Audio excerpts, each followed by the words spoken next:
es el encargado de manejar toda la parte de la higiene bronquial, la permeabilización de la vía aérea, teniendo en cuenta que la traqueostomía pues tiene unas indicaciones específicas en los pacientes que básicamente se basan en los pacientes neurológicos que no tengan protección de vía aérea. Por ejemplo, los pacientes neurológicos estilo se pueden dividir en dos: los que son de trauma y los que son por evento cerebrovascular, o los que son por malformaciones arteriovenosas.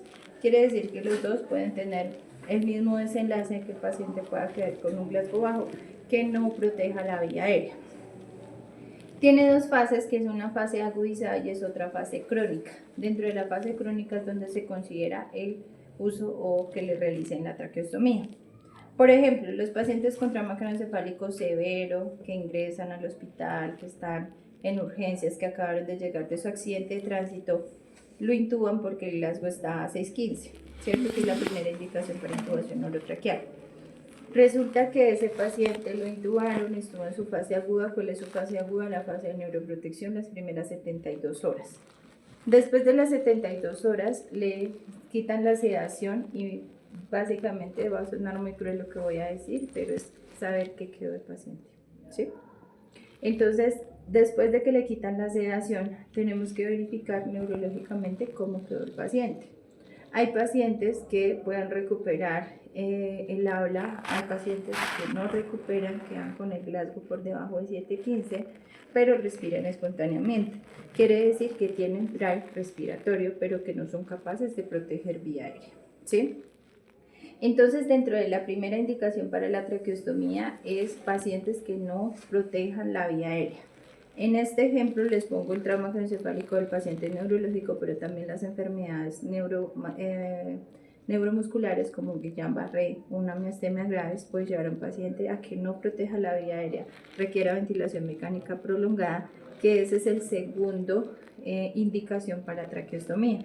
Ventilación mecánica prolongada, que se considera paciente de ventilación mecánica que dure entre 7 a 12 días en ventilación mecánica. Si el paciente ya, el máximo que son 12 días, no se logra retirar el destete ventilatorio, se tiene que considerar hacer traqueostomía. ¿Listo? Entonces ya tienen dos indicaciones, que es mala protección de la vía aérea y el paciente con ventilación mecánica prolongada. La otra indicación que también hay de traqueostomía es la parálisis de las cuerdas vocales, ¿sí? O pacientes que tengan masas en cuello. Neurológicamente están bien, los músculos están bien, protegen vía aérea, pero si el paciente tiene una masa que le ocluye el cuello, tienen que ponerle una tráqueo para abrir la luz intraluminar si la masa está por encima de la glotis. ¿Listo? ¿Por qué? Porque cierra totalmente la vía aérea y no pueden pasar ventilación, o no puede generar una respiración normal. Entonces, generalmente los pacientes que ustedes van a encontrarse con traqueostomía, ya sean en piso o sean en urgencia, son pacientes que puedan tener sobre todo traumas, secuelas neurológicas de un trauma o secuelas neurológicas de, que en Boyacá se ve mucho, de eventos cerebrovasculares o SBs, ¿sí? Ya sean isquémicos o hemorrágicos. Los que más tenemos en Boyacá son los hemorrágicos, que son por emergencia hipertensiva con órgano blanco cerebro. Es importante controlar la tensión. Entonces, a veces nos llegan los pacientes con emergencia hipertensiva con órgano blanco cerebro, que hacen ruptura aneurisma de una arteria cerebral, que ese es el órgano blanco, y esta es la emergencia hipertensiva, y quedan con secuelas neurológicas importantes que pueden ser irreversibles, o isquémicos, que haya algún trombo, o algún trombo de sangre o trombo de grasa que ocluya la circulación cerebral y que pueda ocasionar un SB isquémico en el paciente. Entonces, son escenarios que nos podemos encontrar con los pacientes con traqueostomía. También, por ejemplo, en UCI, uno está en revista y dice: doctor, no lo hemos podido extubar porque tiene dos extubaciones fallidas, ya lo volvimos a extubar, no, dentro de los parámetros y las pruebas que se le ha hecho de extubación, el paciente no logra mantener una respiración espontánea eficiente, se le cae la oxigenación, la ventilación, ya llevamos 12 días. Entonces, ¿qué se hace? Ya se considera traqueostomía por ventilación mecánica prolongada.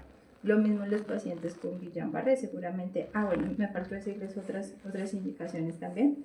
Los pacientes con Guillain-Barré pueden evolucionar a la parálisis de los músculos diafragmáticos. ¿Sí? ¿Y cuál es el músculo más importante de la respiración? El diafragma. Entonces, cuando ya el Guillain-Barré o la mediastemia coge músculos deglutorios que no dejan la protección de la vía aérea y coge el diafragma, pues es un paciente que requiere ventilación mecánica y se prolonga en la ventilación, hay que hacerle una traqueostomía. Entonces, digamos que los de Guillain-Barré, la indicación va más a ventilación mecánica prolongada. Lo mismo las parálisis diafragmáticas, ¿sí? Las parálisis diafragmáticas terminan en traqueostomía porque son pacientes que no se les puede retirar la ventilación, ¿sí? Entonces, muy seguramente van a durar más de 12 días ventilados, hay que considerar la traqueostomía. La otra son enfermedades de esclerosis lateral amiotróficas, que también son enfermedades que son degenerativas, musculares, que afectan principalmente también los músculos de la respiración. No sé, traumas raquimedulares, ¿sí?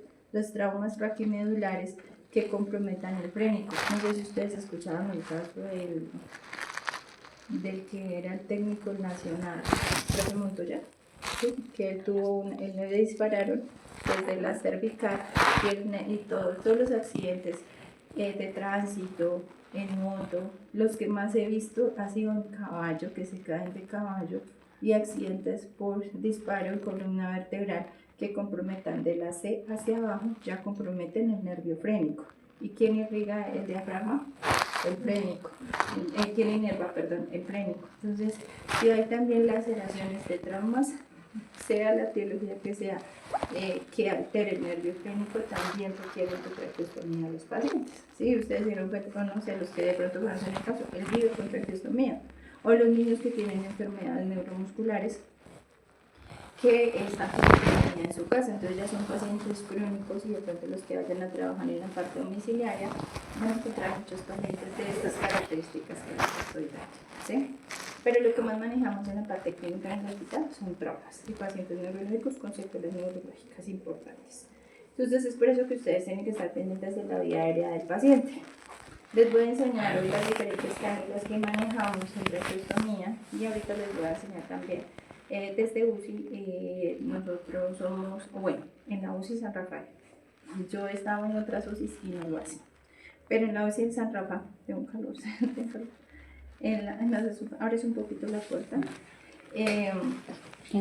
Nosotros asistimos a la traqueostomía. ¿Sí? El médico, el intensivista hace la traceo y nosotros, como terapeuta respiratorio, somos los que asistimos la traqueostomía. Entonces ahorita les voy a explicar esa parte. Por ahora les quiero explicar los tipos de traqueostomía que tenemos. Entonces, cuando hablamos de traqueostomía es este dispositivo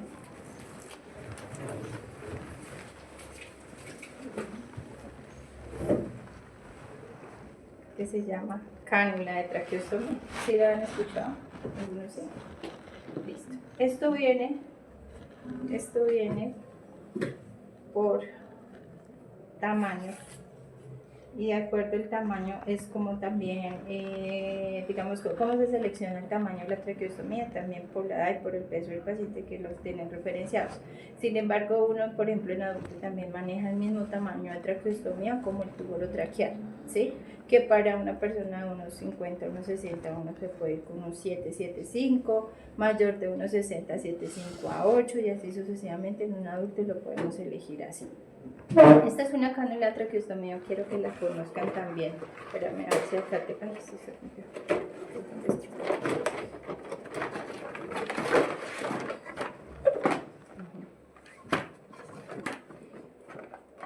Existen diferentes marcas. Esta tiene aspiración supraglótica, pero quiero mostrarles si está lisa. Sí, está lisa. Bueno, esta tiene aspiración supraglótica, generalmente no todas la tienen. Entonces, esta es la canulita de traqueostomía, entonces también es un dispositivo que tiene un adaptador, ya sea para poner la ventilación mecánica, para poner el BBM para ventilar, o simplemente si el paciente tiene delay respiratorio se deja solito, solo con oxígeno libre, con una máscara de oxígeno a flujo libre, que esta se llama máscara de traqueostomía, ¿sí? Ya les voy a decir cómo va. Las cánulas de traqueostomía entonces pueden venir doble camisa sencilla, doble camisa con balón, doble camisa sin balón, fenestrada o no fenestrada, ¿sí? Ya les voy a enseñar qué es eso. Esta, por ejemplo, es inusual, yo casi no he visto cánulas. Este dispositivo que tiene aquí arriba es para aspirar la parte posterior que pueda haber escurrimiento de secreciones, pero generalmente las cánulas de traqueostomía no tienen esto, viene esto liso, ¿sí? Y tiene sí un dispositivo para el neumotaponador, como también lo tiene el tubo orotraqueal, ¿sí? Entonces, ¿qué es lo primero que tenemos que verificar antes de cambiar una tráqueo o antes de hacer una tráqueo? Pues que igual que con el tubo orotraqueal, que funcione el neumotaponador, ¿cierto? Este está dañado, por ejemplo, mira cómo está herniado, ¿sí? Entonces, porque imagínense que uno ya hiciera la tráqueo, cambiara la traqueostomía, o hiciera la traqueostomía y que estuviera roto el balón. No, o sea, es trauma porque es más difícil que una intuba, que cambiar un tubo orotraqueal, porque si están apenas haciendo la tráqueo, el orificio apenas se está abriendo y si se saca, se cierra, ¿sí? Nosotros en algunas instituciones, no en todas y si hay la experticia, nosotros hacemos el cambio de traqueostomías, ¿sí? En urgencias yo siempre las hacía y siempre me llamaban para hacer el cambio. Pero entonces, puede que en algunos sitios sí lo hagan, pero sí tienen que también tener la competencia. Entonces, ahora sí les voy a explicar qué es eso de fenestrada, qué es eso de doble camisa, qué es eso de máscara lisa. ¿Listo? Entonces, lo normalito sería que tuvieran una máscara lisa, que es esta. Vamos a omitir este detalle de aquí arriba porque no quiero que se me confundan con esa, porque es que la mayoría de tráqueo no tiene aspiración supraglótica, ¿sí? No la tienen. Esta la tiene, pero no la mayoría no. Entonces hagamos como si eso no estuviera. Entonces, máscara lisa, ¿cierto? Cuando yo digo doble camisa con balón, es que tiene una cánula externa y una endocánula. Esa está lisa, ¿cierto? Esta está lisa, que va internamente y hace un clic, y ahí queda, no sale. Entonces, cuando yo digo doble camisa lisa sin balón, estoy refiriendo a esta que es completamente lisa, ¿sí? Pero cuando yo digo doble camisa con balón fenestra, estoy hablando que tiene unos orificios en la parte de arriba y, por ejemplo, si yo pongo fenestra, la de adentro, la endocánula, debería tener un huequito también acá para que fuera fenestrada. ¿Qué quiere decir fenestrada? Que tiene el orificio en la parte de arriba para procesos de decanulación en los pacientes que cumplan con las indicaciones de decanular. Igual que con la intubación orotraqueal, yo hago pruebas para poderle quitar el tubo. Cuando el paciente tiene traqueostomía, si cumple con algunos criterios, pues voy a ponerle una fenestrada para cuando fluya el paso de aire, pueda haber paso de aire y pueda rehabilitar al paciente. Bueno, ¿a quién le ponemos fenestra y a quién no? A los pacientes se le pone fenestra a los que vemos que puedan tener una posible evolución neurológica que pueda proteger vía aérea y que tenga posibilidad de canular. Cuando digo de canular es quitar la traqueostomía, ¿sí? Cuando yo digo extubar es quitar el tubo traqueal.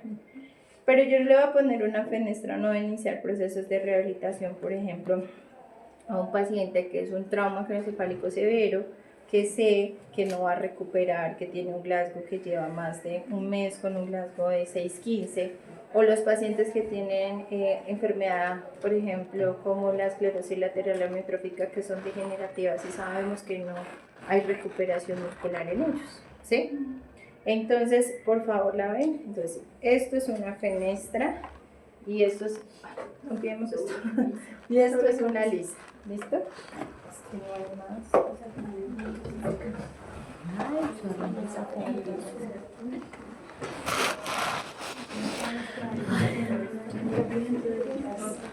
Fenestrada. Entonces, ¿para qué es la fenestrada?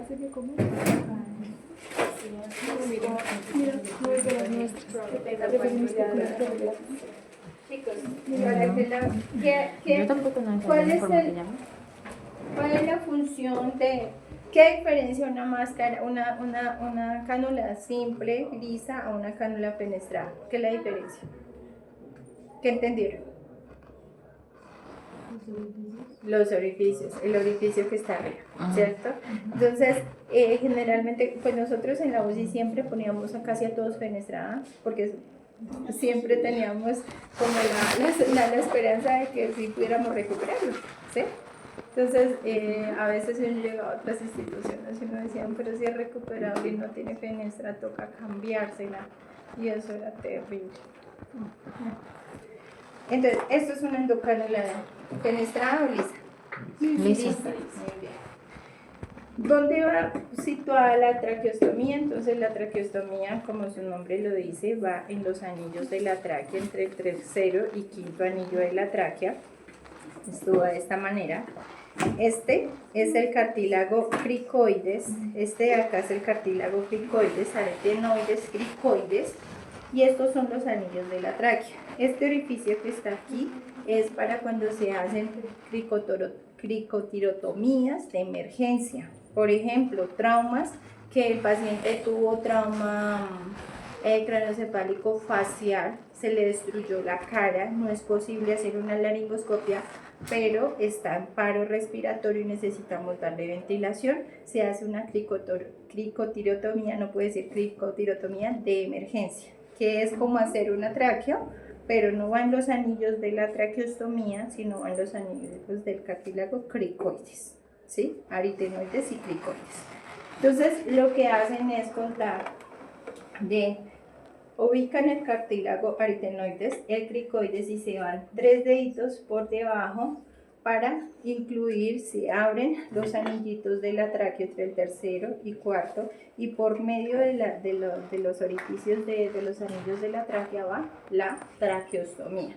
¿Listo? ¿Y por qué la cricoides y no la traqueostomía normal? Porque la de arriba, la que dices que cuando se destruye la cara, y no una traqueostomía normal. Porque cuando hacemos cricotirotomía, lo que vamos a incluir no es una cánula, porque es más fácil. Bueno, uno es porque el cartílago es más grande y es más de fácil ubicación en un momento de emergencia. Y dos, porque la canulita que ingresamos en la cricotirotomía es más delgada, ¿sí? Entonces es más fácil para una persona que no tiene tanta experiencia lograr ubicar con más facilidad el cartílago cricoides que los anillos de la traqueostomía. Sí, para emergencias de actuar ya. Sí. Entonces esto es de emergencias. La cricotirotomía es de emergencias y la traqueostomía sí, ya se hace con calma en el hospital programado. La única vez que yo tenía que hacer una traqueostomía de emergencia, una traqueostomía de creo que estaba con estudiantes en un sitio. Fue una señora que, no, y no era ni tanto de emergencia, fue una señora que estaba con ovejas, bueno, y se enredó la cuerda y las salieron a correr y toda la cara, la pasaron a cirugía, la intubaron por la nariz, le cosieron toda la parte la tenía cosida, apenas entró el doctor me dijo, Alicia, ¿qué vamos a hacer? Ya. Y le prestó con un estudiante, me dijo, no importa, me asiste. Entonces entramos y el riesgo era perder la vía aérea. ¿Por qué? Porque tenía ese claje, tenía cosida por dentro, tenía todas los maxilares cosidos, con grapas, horrible. Entonces, si perdíamos la vía aérea, el paciente moría, ¿sí? Entonces la intubación era nasal. Entonces ahí el doctor se fue más.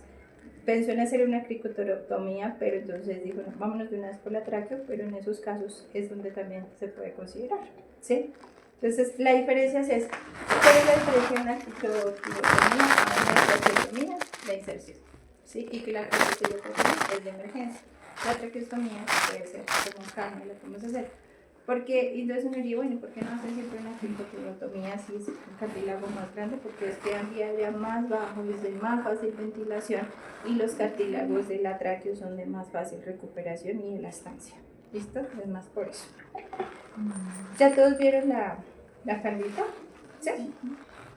Listo. Entonces esta es la parte anatómica que podemos realizar.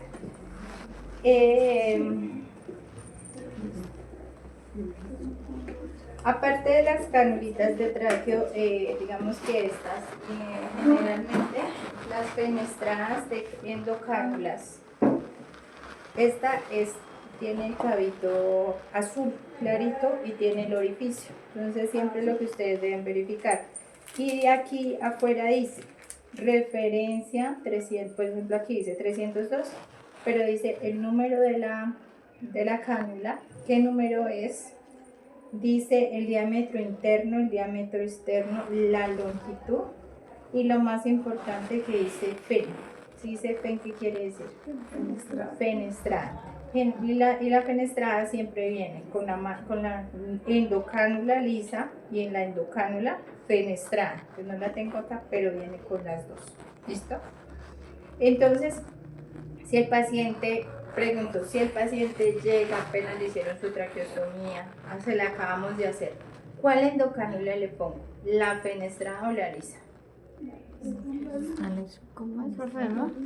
A ver, acabaron de hacerle la tráquea, ¿sí? No estoy pensando, sino en posterior a eso, ventilarlo si necesita ventilación o si respira espontáneamente, continuarle. Pero no estoy pensando ni en decanular ni en rehabilitar. Le pusieron apenas la tráquea. ¿Cuál le pongo? Lisa. Lisa. No le pongo la fenestra. Yo pensaba. Entonces, ¿cuándo pienso en la fenestra? Cuando ya lo queremos decanular. Cuando se quiera decanular, cuando ya se quiera rehabilitar al paciente. Es importante que en los procesos de rehabilitación siempre estemos de la mano y trabajando en equipo con fonoaudiología, lenguaje, terapia ocupacional, fisioterapia, nutrición, psicología. ¿Por qué?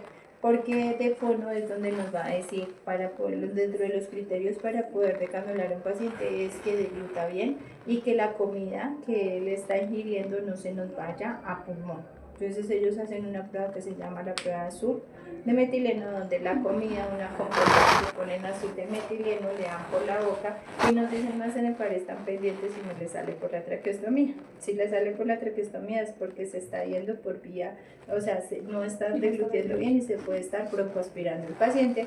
Y también le hacen una prueba que se llama la cineerupción, ¿sí? Es una ecografía que le hacen de vía aérea superior y del esófago cuando va pasando comida para saber por qué tracto se va.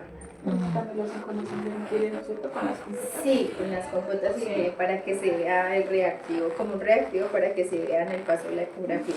Si ya tenemos el ok de fono, de terapia de lenguaje, de fisioterapia y respiratoria, decimos, bueno, ahora sí lo vamos a decanular, vamos a empezar proceso de rehabilitación. Pero tienen que estar articulados. Nosotros no podemos trabajar en los procesos de decanulación solos. Bueno, siempre. La parte del paciente de nutrición también tiene que estar bien porque tiene que tener buena fuerza muscular. Nosotros somos, o sea, digamos que quién es la persona, no hay, digamos, por encima nadie, pero sí los más importantes para hacer la decanulación es terapia respiratoria. O sea, nosotros somos los que, si uno dice, no, por mí no hay problema, pero te digo, es que no protege vía aérea. Entonces ahí también entramos a definir si los músculos del cinturón escapular están adecuados, ¿sí? Y a usted le preguntan, si les preguntan a ustedes, ¿el paciente protege vía aérea? ¿Ustedes cómo evalúan la protección de la vía aérea? ¿Cómo lo evaluarían?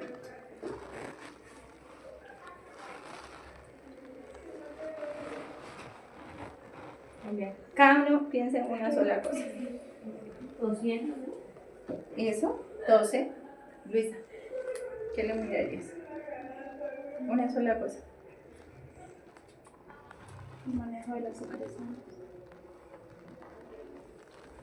Cualquier cosa. ¿Qué se te ocurre?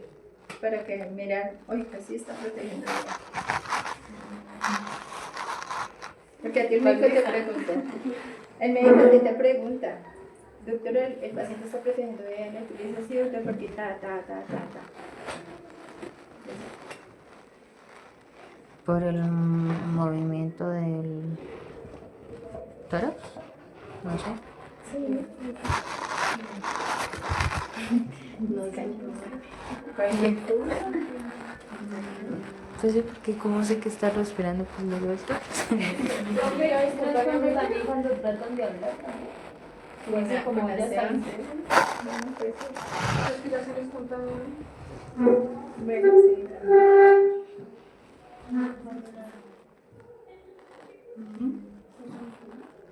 Vale. Sí, bien.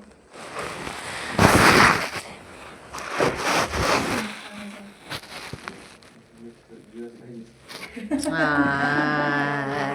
Hace una muy importante cosa.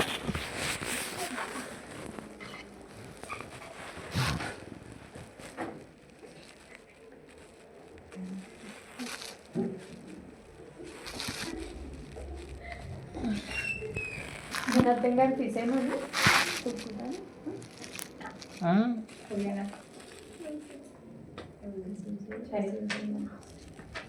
Vamos a mirarte. Ay, no, Hola. hay muchos. Hay muchos. Laura. Nada, le respondemos al médico, no sabemos. la saturación. Sí, también, pero digamos que el hecho de que sature o no sature no me determina si sí o no. Sí. O sea, yo digo, ¿está protegiendo vía aérea el paciente? El médico le dice, venga, ¿está protegiendo? Usted le dice, sí, doctor, está protegiendo porque está deglutiendo, pasa la saliva, está tosiendo, eleva los hombros, es capaz de llevar el mentón hacia el cuello, tiene fuerza en los músculos de la cintura escapular, el diafragma está ok, ¿sí? Está sobre 4/5, son 5/5, claro que un paciente en hospitalización nunca va a estar 5/5, pero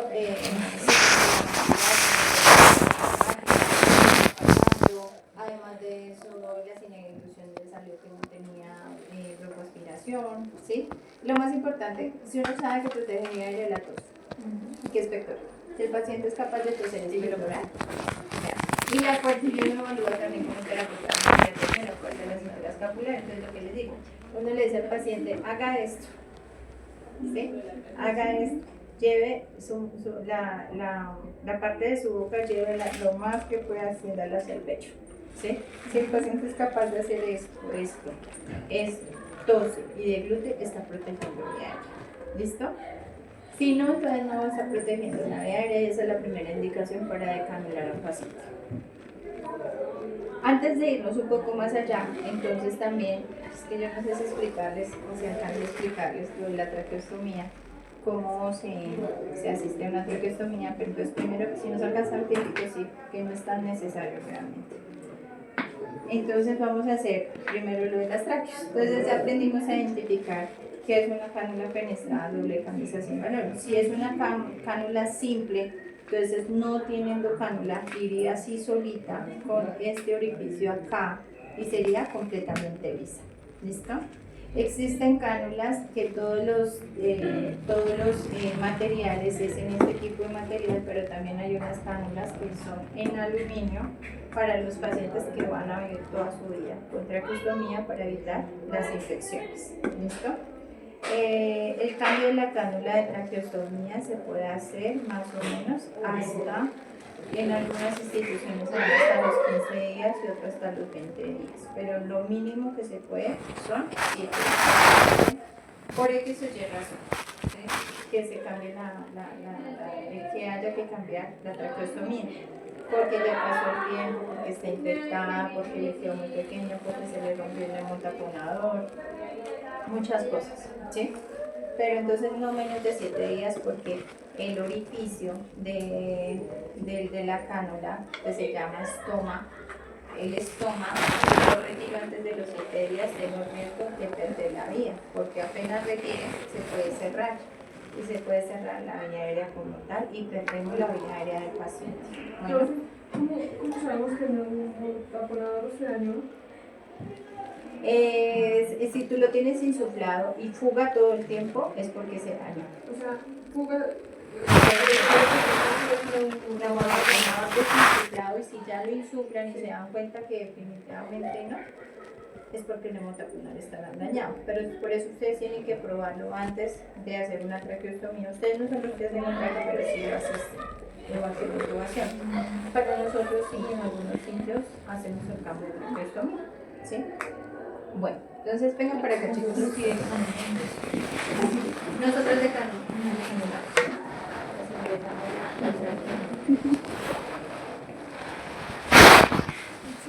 ¿Qué hace que se lo había quitado y ya se tapó? Es que no pasaron 7 días.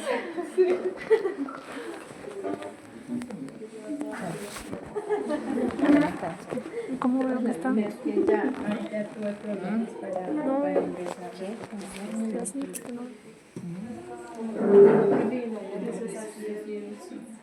Más. Voy a decir más. Y para acomodar esos La muchacha volteó hacia sus ojos.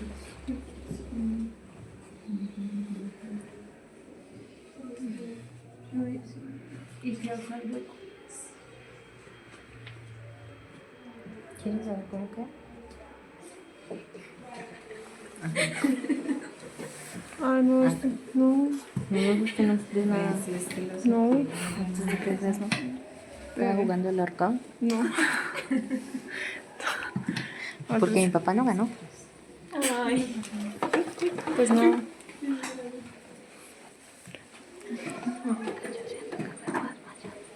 No, la única.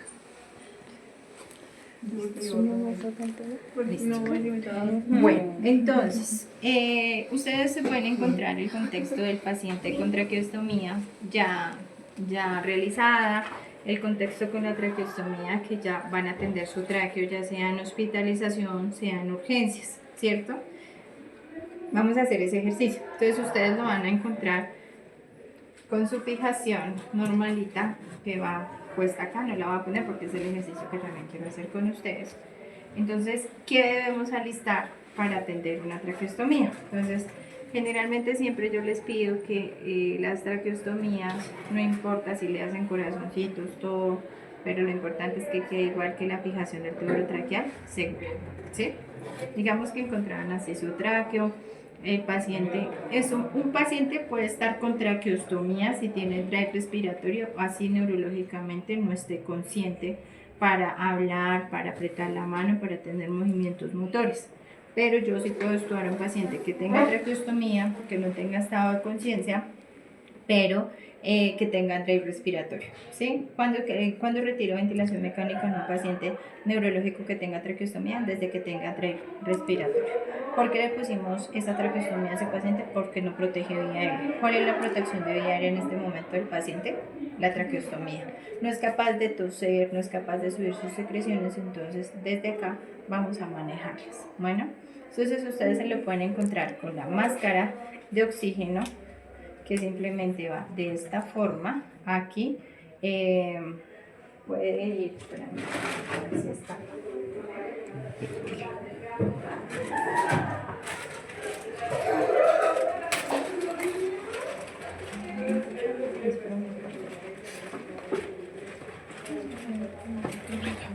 Sí, la puerta está bien. ¿El clorofil tiene calor? Ya conocen los dispositivos de oxigenoterapia. Sí, profe. Yo le puedo poner un Venturi al paciente directamente. O por ejemplo, esta máscara necesita para un adaptador de Venturi, ¿sí? Entonces lo ponemos acá de esta manera y esto va a un humidificador y el humidificador va a la fuente de oxígeno. O hay máscaras que directamente ya tienen aquí la puntica para poderles conectar la manguera lisa como tal.